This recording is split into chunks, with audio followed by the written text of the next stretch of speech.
بسم اللہ الرحمن الرحیم۔ جو شخص اپنے مال کی زکوٰۃ نکالتا ہے اس کے لیے اجر و ثواب اور بشارتیں، خوشخبریاں بتلائی گئی ہیں احادیث شریفہ میں۔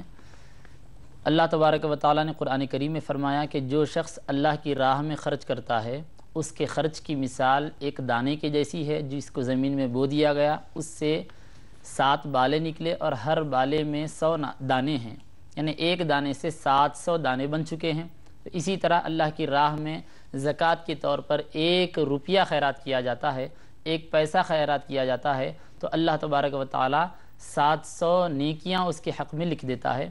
تو 700 درجے زیادہ اجر و ثواب دیا جاتا ہے۔ پھر اللہ تعالیٰ ارشاد فرماتا ہے واللہ یضاعف لمن یشاء،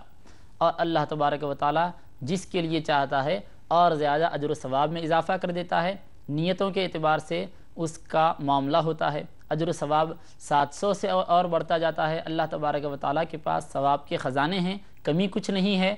اور جس کی جتنی اچھی نیت ہوگی، اخلاص میں آدمی جس قدر اونچے اور بلند مرتبے پر ہوگا اللہ تبارک و تعالیٰ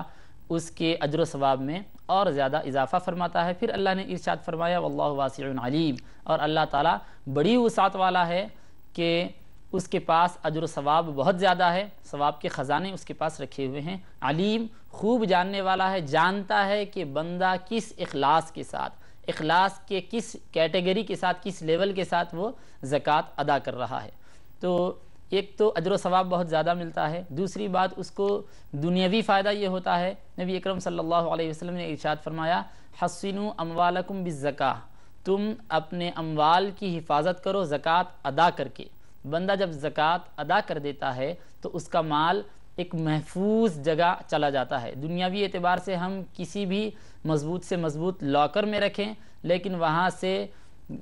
مال جا سکتا ہے، ہلاک ہو سکتا ہے، چوری ہو سکتا ہے، جل سکتا ہے، کچھ ہو سکتا ہے، لیکن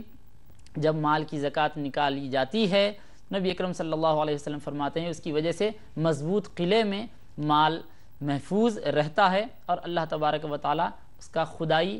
انتظام اور خدائی حفاظت فرماتا ہے۔ اور نبی اکرم صلی اللہ علیہ وسلم کا یہ بھی ارشاد مبارک ہے کہ جو شخص